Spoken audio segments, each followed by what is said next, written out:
안녕하십니까. MD 미션 스쿨의 조래을 목사입니다. 오늘의 말씀은 누가복음 13장 20절과 21절 말씀입니다. 또 이르시되 내가 하나님의 나라를 무엇으로 비유할까? 마치 여자가 가루 서말 속에 갖다 넣어 전부 불게 한 누룩과 같으니라 하셨더라. 네, 이 말씀을 누룩 첫 번째 시간으로 말씀을 나누도록 하겠습니다. 어릴 적에는 그 빵이 풍성하게 부풀러 오른 것이 엄청나게 신기했죠. 어떤 빵은 겉은 풍성하고 커 보이는데 속은 텅 비어 있기도 하였습니다. 이렇게 부풀게 하는 것이 누룩입니다. 밀을 굵게 갈아 반죽해서 띄운 것으로 빵이나 술을 만들 때 부풀게 하는 발효제로 사용되죠. 그런데 성경에서는 상징적으로 나쁜 경우를 빗대어 사용하는 경우가 많이 있습니다. 거짓으로 부풀게 하여 풍성한 것처럼 보이게 하고 발효가 부패의 상징이라서 아마 그렇기도 합니다. 그래서 하나님의 은혜가 감사하여 곡식으로 드려지는 소재에서는 누룩과 꿀을 사용하지 못하게 되죠. 누룩은 부패의 상징이고 꿀은 유혹의 죄의 상징이기 때문에 그렇습니다. 참고로 대신 소재에서는 소금을 사용합니다. 소금은 정결하고 변하지 않는 것을 상징하죠. 그래서 변하지 않는 언약을 소금 언약이라고도 합니다. 반면에 좋은 것에 상징되는 경우도 있긴 합니다. 성경에서는 누룩으로 비유를 많이 합니다.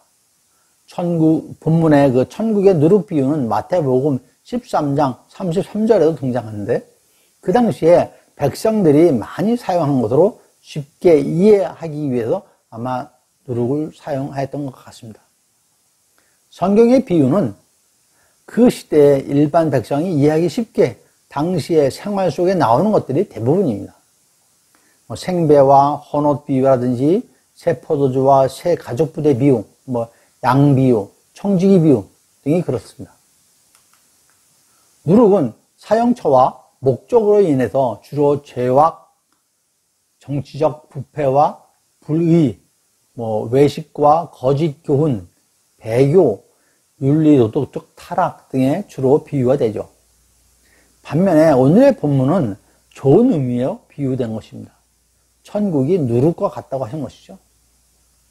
누룩 비유의 그 첫째는 겨자씨의 비유와 마찬가지로 작은 것에서 큰 것으로 변화하는 비유입니다.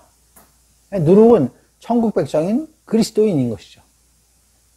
천국을 품고 있는 그리스도인을 말하고 있습니다. 하나님은 천국을 품은 그리스도인들을 통해서 이 세상을 천국으로 변화시킨다고 말씀을 하고 계신 거죠. 누룩 한 스푼으로 밀가루를 부풀듯이 비록 적은 사람이라도 능히 세상을 변화시킬 수 있다고 말씀을 하고 계신 것입니다. 밀가루 전부를 변화시키는 것은 밀가루 자체가 아니라 누룩인 것이죠.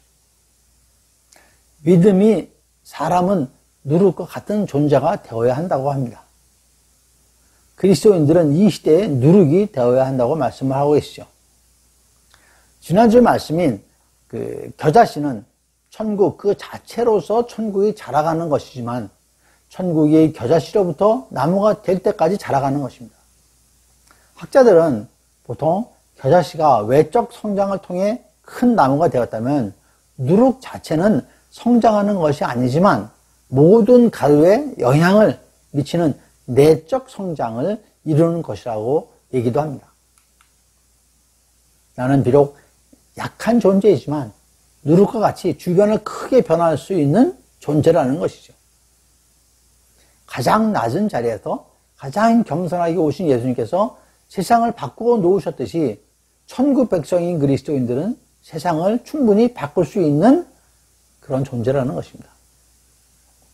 복음 전파로 예수님만이 유일한 구원자이심을 알림으로 많은 사람들이 함께 구원받고 함께 천국 백성이 될 수 있다는 것이죠. 그러한 누룩과 같은 저와 여러분이 되시기를 축원드립니다. 예, 감사합니다. MD 미션 스쿨의 조래을 목사였습니다.